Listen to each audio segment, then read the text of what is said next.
The Desmond Bane trade is done. We've looked at it from so many angles. So that begs the question, what comes next? Why that answer is not so easy, and the tightrope the Magic are still walking, coming up here on Locked On Magic.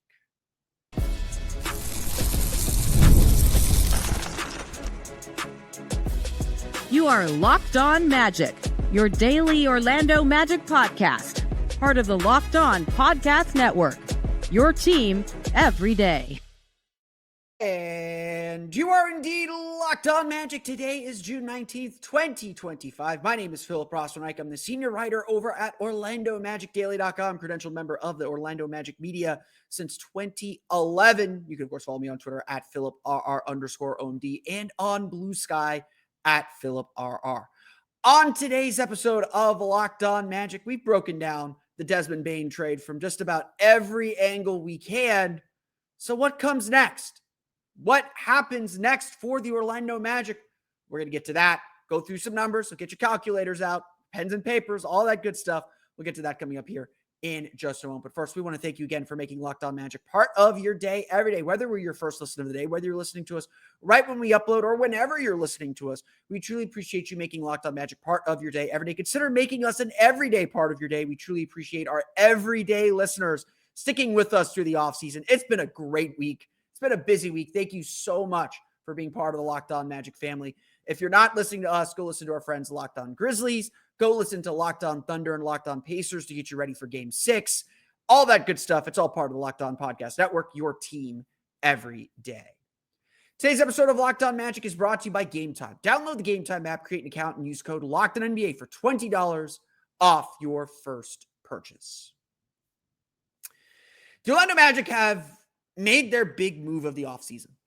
Like we all anticipated. Like you could go back maybe a month ago now, I kind of laid out what my quote unquote perfect offseason is. And I laid out three things that I thought the Magic needed to accomplish this summer. The first was find a starting level guard. We all thought it'd be a point guard, but the Magic found a starting level guard in Desmond Bain. And frankly, probably went beyond our wildest dreams with the swing that they took. Now, the ball has hit bat. We heard that crack. We're watching it sail. We're going to find out if it goes over the fence or not to strain that baseball analogy. The other two needs that I thought that the Magic need was an upgrade at that scoring guard position, essentially a Cole Anthony upgrade. Obviously, Cole Anthony no longer on the team. The Magic need to find a replacement for him and his role on the team, and then to find like an upgrade for Gary Harris. Obviously, not official yet, but the Magic are expected to decline the option on Gary Harris. We'll get to the implications of what all that means and why the Magic did that coming up in a moment. The Magic roster, as it is not complete. Jeff Weltman said as much when we spoke to him on Monday, saying there is still work to do. And now that this big domino has fallen, Jeff Weltman said they have to go back and kind of recalibrate everything else they're doing. We are going to recalibrate the draft and what the Magic are looking for in the draft on tomorrow's episode of Locked On Magic. But obviously things start there. You have the number 25 pick. You no longer have the number 16 pick. So what are you going to do there? Jeff Weltman even said that they kind of have to relap the league and kind of figure out how the Magic fit into what other teams are thinking and how things change, especially now that the Magic have burned a lot of their assets. They pretty much traded every draft pick they can. And then they traded two really valuable and movable contracts in Kentavious Caldwell-Pope and Cole Anthony. Now what do the Magic do? Now who do the Magic move? What is available to them? And so there is this little bit of a reset. So let's reset. Let's reset the roster and say exactly what we mean. The Magic starting lineup right now looks really good on paper. And again, some of it depends on how far you're going to go with Wendell Carter, and I get that. Y'all know me. I'm a Wendell defender. Did a whole episode on him a couple weeks ago as well. Maybe the Magic need to upgrade at center. Maybe they don't. It's going to be tough with Wendell's contract as it is. It's affordable now, but it bumps up from, I believe, $11 to $18 million next year. It's one of the reasons why the Magic will be a second apron team next year. Wendell Carter probably isn't getting moved. So your starting lineup is Jalen Suggs, Desmond Bain, Franz Wagner, Paolo Banchero, Wendell Carter. No reason to think that lineup isn't going to be fine. It isn't going to be competitive. Is it a championship lineup? We're going to find out. We're going to find out real quickly how good that lineup really is. But the Magic starting lineup feels very much set in stone. So what's left on the bench? The bench and bench scoring has been a really key part of the Magic's formula over the last 2 years. When the Magic have been at their most successful, they've been one of the highest scoring benches in the league. Now, that bench has taken a major hit in the playoffs. It took a hit in the playoffs in 2024. Cole Anthony struggled, game 6 accepted. Mo Wagner had his ups and downs during that playoff series. But here's the Magic's bench as it stands. Rotation level players from last year: Anthony Black, 1, 2, 3, play wherever. Jonathan Isaac, great defender, not a great offensive player at this point, and only played 15 minutes per game last year. Goga Bitadze, and then Mo Wagner, who is injured, and we'll talk a little bit more about what the Magic might do with him. We've talked about that already on the show, but we'll rehash that coming up in a moment. We know that Jamal Mosley typically likes to play 10 guys, and looking at the Magic's starting lineup right now, to me, it would be insane not to have at least one of the big four of the big. I don't know what we're gonna call them. We gotta come up with a name. The Four Horsemen. We gotta find a name for that quartet of players. But there is no reason that the Magic should have any lineup that does not include one of Jalen Suggs, Paolo Banchero, Franz Wagner, or Desmond Bain. If there's injuries, obviously that changes things. But if this team is healthy, one of those four will be on the floor at all times. And frankly, there should be very few lineups that there aren't two of those four on the floor. So maybe the Magic can get away with a 9-man rotation. But even then, if your 9-man rotation is Anthony Black, Jonathan Isaac, Tristan Da Silva, who played a lot last year, but, was a rookie. We'll see what he looks like in his second year. And then Goga Bitadze or Mo Wagner, depending on who's healthy and who's got it going at any point. That is not a bench that strikes fear in anybody's hearts. If the Magic are truly going to improve on offense, they're going to need a bench that can score. Because the starting offense should be better. Desmond Bane and Jalen Suggs' return, and hopefully improved three-point shooting from Paolo Banchero, certainly from Franz Wagner, and certainly from Wendell Carter, that should boost the Magic's offense a lot. But if the bench comes in and they're back to 2025 Magic offense, that's not going to be good enough. And so, yes, we are still looking for offensive players. Like I said, I think the goal for the rest of the offseason now is find a backup point guard, find a true point guard so you do have that on the roster when you need it. And then fill in with another kind of wing shooter, like a better version of Gary Harris. Again, maybe that's Jett Howard. Maybe you sign someone to a smaller than normal deal, to give Jett Howard a chance to compete for that spot. I don't know. I don't know the answer to that. And, again, I like Jett as a person. I think there's still a lot of potential in Jett, but Jett did nothing to earn a rotation spot. Unfortunately, Jett Howard, when he was given that rotation spot, did not do much with it. He lost it very, very quickly, and the Magic didn't trust him to defend. So unless there is a giant leap coming, I can't assume Jett Howard's going to be in the rotation. Just like, frankly, I like Tristan Da Silva a lot, but I'm uncomfortable going into the offseason with Anthony Black as my top scorer off the bench. And I like Anthony Black, great defender, improving offensive player, but that his ability to take over was a problem. He never really took over or asserted himself in games consistently. And then Tristan Da Silva did some nice things, but faded out of the rotation. I'd like there to be a path for him to play for sure, but the Magic can't go into the offseason with this as their bench. So what are the finances like? How do the Magic add players to the team Get your notepads, get your pens, get your papers, get your calculators. We're going to run those numbers coming up here in just a moment. But first, today's episode of Locked On Magic is brought to you by our friends over at OLIPOP. OLIPOP is a new kind of soda made for people who love the classic taste of soda, but want something that supports their health. With just 2 to 5 grams of sugar and 9 grams of prebiotic fiber in every can, OLIPOP is reimagining soda in a way that's better for your gut. Traditional sodas are loaded with sugar, like 39 grams in regular Coke or 44 grams in an orange Fanta. OLIPOP flips that script with just a fraction of the sugar, no artificial sweeteners, and gut-friendly ingredients like OliSmart. A blend shown to support digestive and overall health. It's soda that tastes like the real thing, but actually does something good for your body. I cut out soda from my diet back when I was in high school. It really helped me lose a little bit of weight, actually. I've slowly begun introducing soda. I drink ginger ale on occasion at dinner. I've added OLIPOP to my rotation, and frankly, I was a little bit afraid, a little bit skeptical because it's been so long since I had soda. OLIPOP is delicious. The fact that it has such low sugar, it tastes great. OLIPOP is definitely something you should try. And you can get a free can of OLIPOP. Just buy any 2 cans in the store, and they'll reimburse you for 1. Head to drinkolipop.com/LockedOnNBA to claim your free can and find OLIPOP near you. That's drinkolipop.com/LockedOnNBA.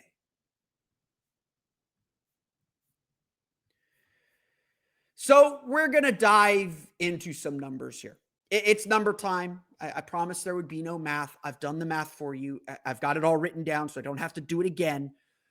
Let's talk about what the Magic have in front of them. We've talked a little bit about this and this reality, since that report came out that the Magic might use the full mid-level exception. I'll explain in a minute why I don't think that's going to be the case, and we'll go through some potential free agency options and where the Magic might go. But let's start here.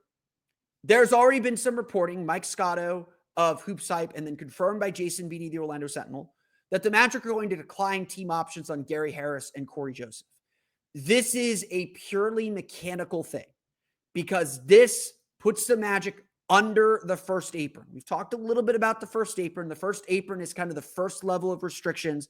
It simply means, for all intents and purposes, being over the first apron means you cannot take back more money than you send out.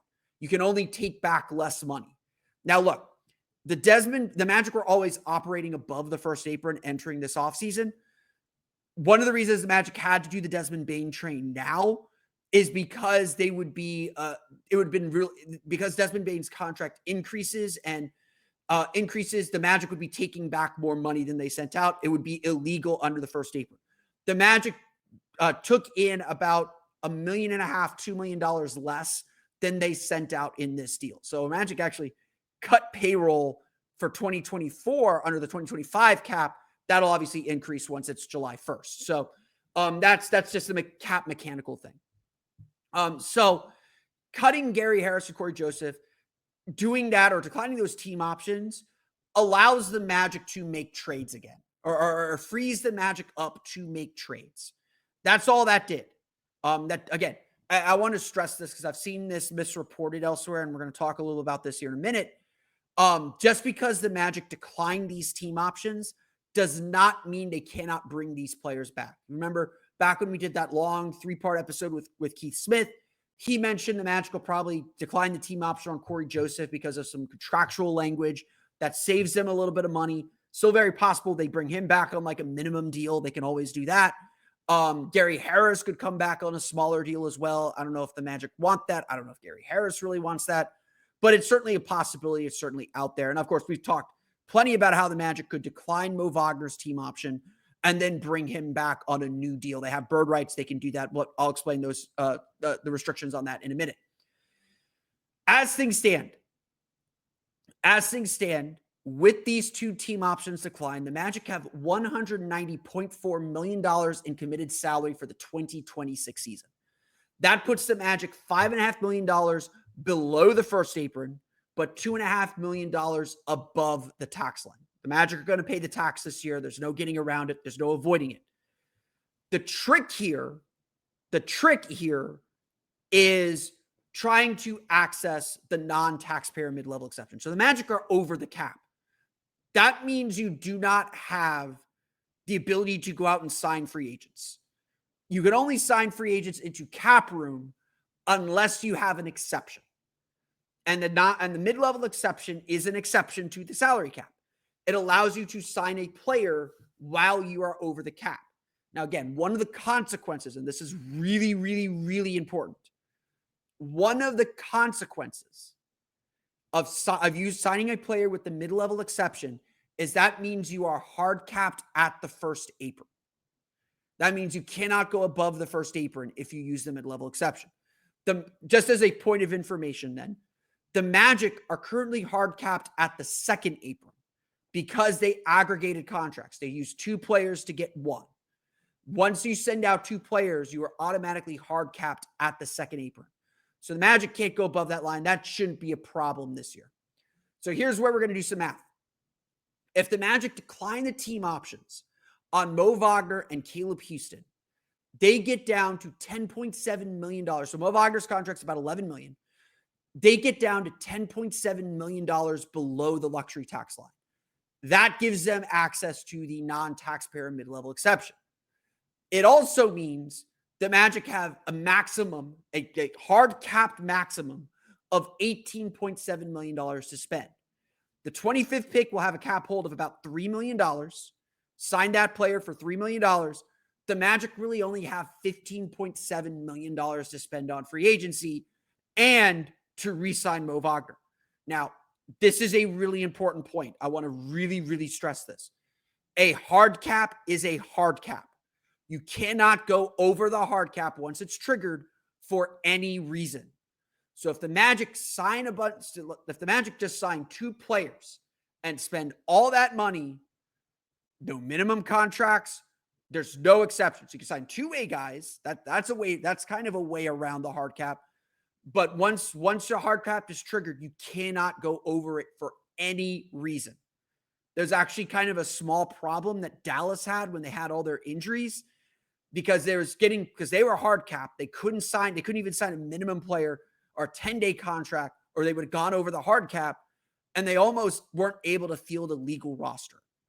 So just something to keep in mind here. So again, essentially, the Magic have $15.7 million to spend maximum this offseason.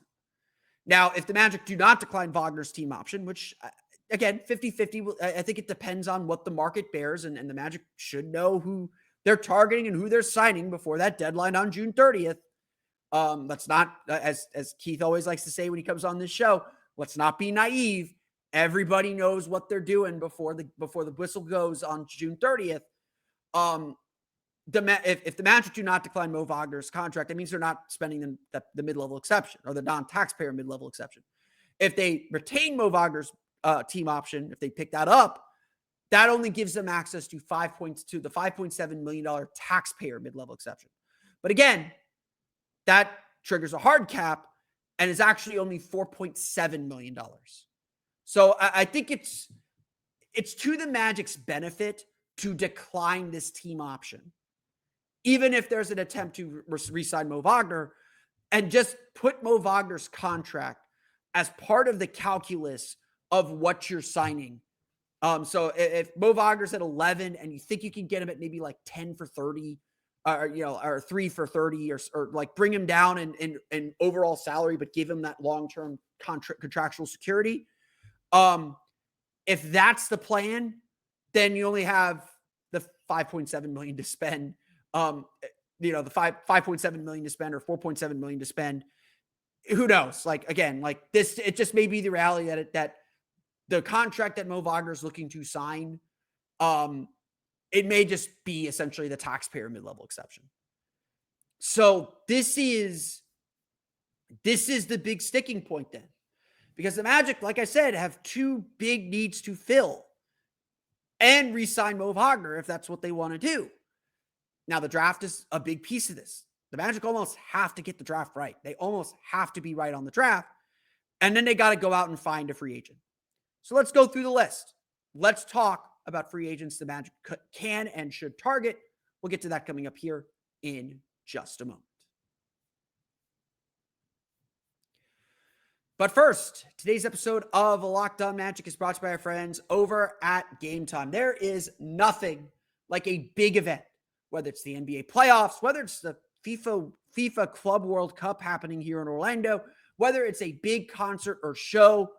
Being in a live crowd is the absolute best thing. There is nothing better than feeling a live crowd and feeling all the excitement and everything else that goes with it. If you want in to that event, to that game, to that thing, to that show, Game Time makes it fast and easy to get seats, even for the biggest events. Prices on the app actually drop closer to tip-off, and with killer last-minute deals, panoramic seat fees, and no surprise fees, Game Time is a total game changer. It's not just for sports. Sports are great. I've used Game Time for sports. I've used Game Time to get tickets to concerts. I went to go see Modest Mouse last week at House of Blues.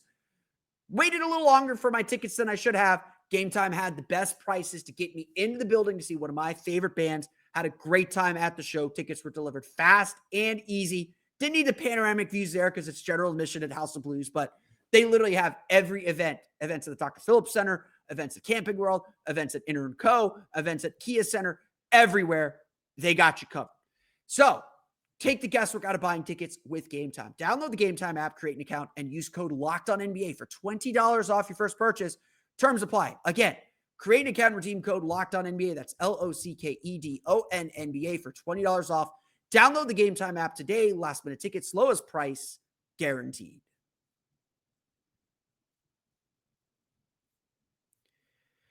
It should be pretty clear at this point that the Magic still have work to do. The Magic still have a roster to build. And look, if you've been watching these playoffs, depth matters. If you know this Magic team, depth matters. It's going to be important to have a bench that can sustain things and keep this team in it. And the Magic are going to have to be very precise and very good at things that they've been a little too hit or miss on. Some of their free agent, obviously a lot of their free agent signings, Al-Farouq Aminu didn't work out. Kentavious Caldwell-Pope didn't work out as well as they would have liked. A lot of these kind of big free agent signings that we got really excited about have not worked out as well as the Magic had hoped. There's been a lot of draft misses that have begun to hurt the team, whether it was Chuma Okeke in 2019. And I don't completely blame him on that because I think COVID really disrupted him, but they could have had Nickeil Alexander-Walker, and we're going to talk about him here in a minute. The Jett Howard pick is starting to look pretty bad. Anthony Black may have been the right idea for a high upside swing, but now the Magic need a little bit more skill for who they are. The Magic have to add to this roster still. There is still a lot of work to do. And as I mentioned, they only got about $15.7 million to spread across 18.7, but $3 million is going to the rookie. They got $15.7 million to spread across two key rotation players and then maybe fill in the back of their bench as well. This is not a good class for free agency. Let's just make that really, really, really clear. This is not a good class for free agents. It is a free agency class that doesn't have a lot of star power. LeBron and James Harden are the big fishes. They're probably staying where they're at. They're not going anywhere. It's got some interesting players that could make some decisions, but this is obviously a summer for trades, which the Magic have started off. Kind of just like how the Magic made their trades, it's really hard to imagine the Magic would target someone who doesn't fit their overall philosophy. It is hard to imagine the Magic would spend the MLE, full or otherwise, on a player who isn't going to compete on defense and isn't going to fulfill that defensive identity. It isn't part of that kind of versatile idea that the Magic have. I'm using the Athletics, kind of free agency tiers. Like the guys who are in the at least MLE, maybe more. These guys, two of these guys don't fit. D'Angelo Russell, we talked about him endlessly. He'd be a great scorer. He'd be a really good sixth man. And I don't hate the idea, but he is just not a defender. He's really inconsistent offensively or defensively. At the very least, offensively, he can be up and down. He has that all-star, that kind of spurt ability potential. But is he going to accept that kind of a role on this team? Is that the kind of player the Magic want to bring in? Same deal with Cam Thomas from Brooklyn. He's probably going to get more than the MLE. Malik Beasley has been a big talker. We wrote an article about potentially trying to poach him on Orlando Magic Daily. I suspect the Pistons, who have cap room, are going to go out of their way to make sure they keep him. He was one of the best three-point shooters in the league last year. He started for the Pistons. I don't think he's coming to Orlando to come off the bench. Trey Jones is a potentially interesting name. Nickeil Alexander-Walker is someone that we've talked about. The Magic have been rumored already to be chasing him. If the Magic can get him for less than the full MLE, if they can get him on a 3 for 36 at like $12 million, $12 million is probably still too much for what the Magic need to do with Mo Wagner. If the Magic can get him at 10 or 11 and then sign Mo to the rest of that deal, that probably works. Nickeil Alexander-Walker's got good size.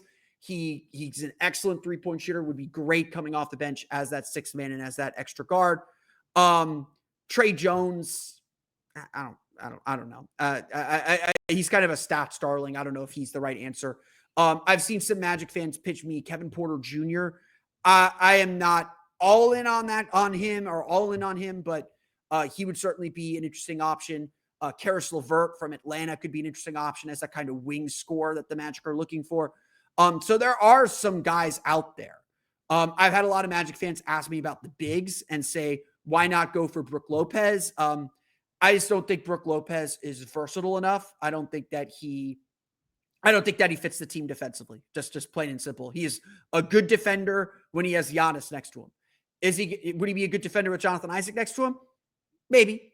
Is he going to be happy not starting? Because I don't think you can start him and be the same defense that the Magic are. I think Wendell Carter is better defensively for the Magic than Brook Lopez would be. Yeah, like next to Paolo, I don't want Brook Lopez. So it's probably going to be a little bit out of the Magic's price range too, but he'd be a short-term answer. Bobby Portis is also on this list. The other interesting name that has been pitched to me and we've written a little bit about on Orlando Magic Daily is Chris Paul. Chris Paul would be awesome to have the point guard on this roster, kind of settling things down. I just don't think he wants to be a backup point guard. I think he wants to start still. I think the Magic would try to get him for less than $10 million or cap him at $10 million. He's a short-term answer. And part of what the Magic have done is they want some longer-term answers. They want to be kind of locked into their roster or have tradable contracts because they're not going to be able to spend. This is their last summer where they'll have any type of spending power. That's going to be key. There are names out there, though. Like, very clearly, there are guys the Magic could chase. Like, Karis LeVert, not a terrible idea. If you can get Karis LeVert at $10 or $11 million a year, again, getting that front loaded would be better, but it's going to be really tough with the Magic's financial restrictions and they're wanting to re-sign Mo Wagner. That would be a great find. That would be a great grab for the Magic, especially if they can't get Nickeil Alexander-Walker. Again, coming off the bench, you're not asking a lot, but I would say Karis LeVert, not the spurtiest guy, and I wouldn't be shocked if he's back in Atlanta next year either.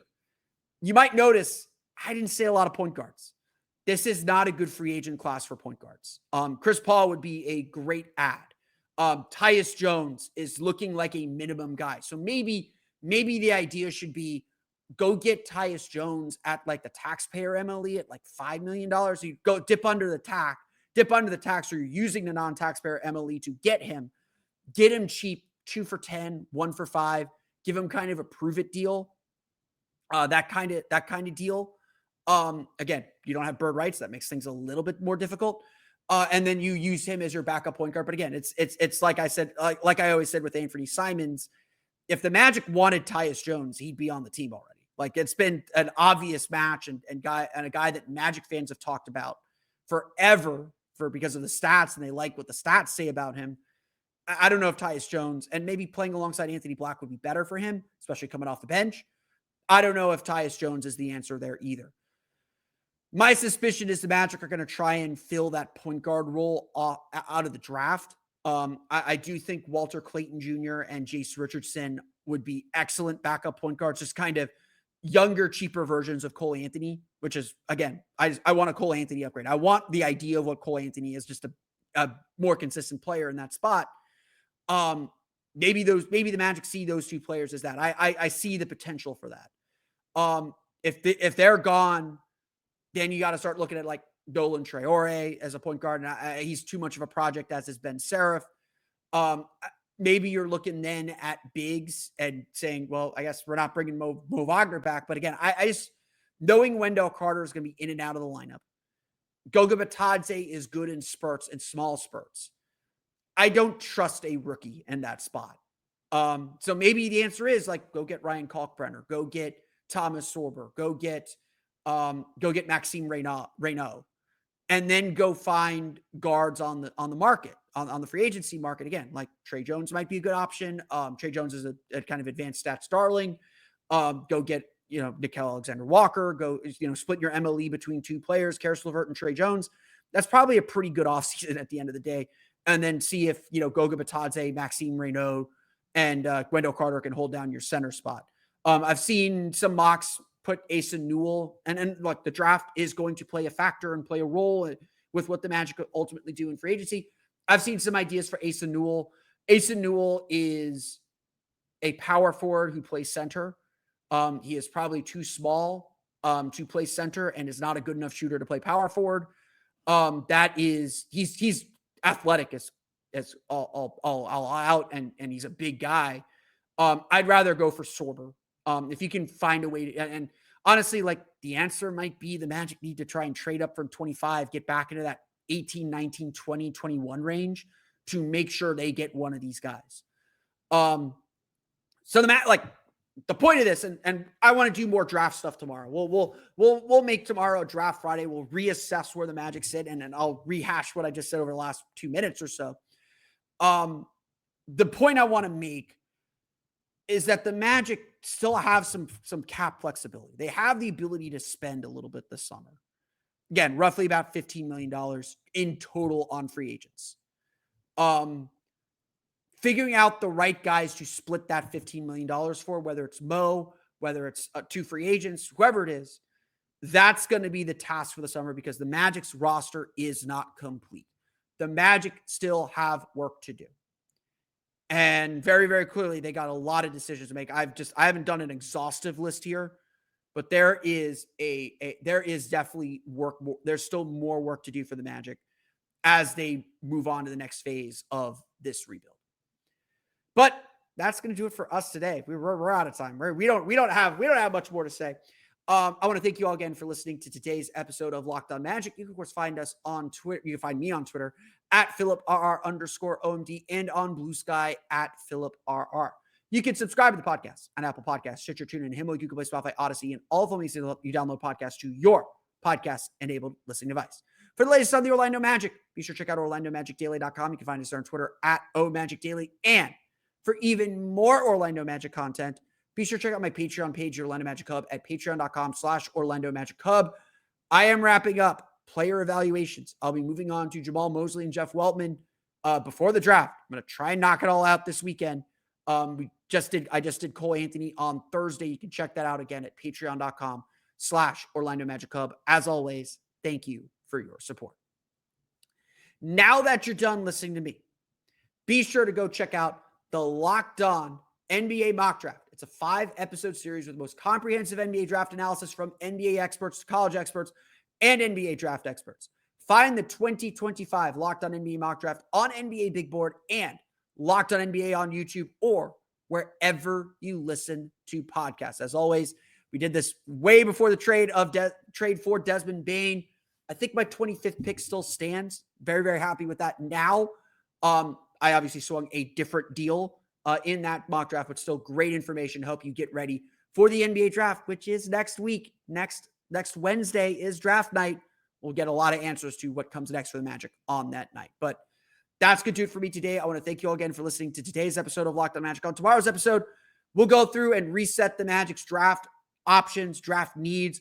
We'll go through the whole list, talk a little bit more about these players. We'll get to that tomorrow on Locked On Magic. But until then, for Orlando Magic Daily and Locked On Magic, this has been Philip Rossman-Reich. We'll see you all again next time for another episode of Locked On Magic.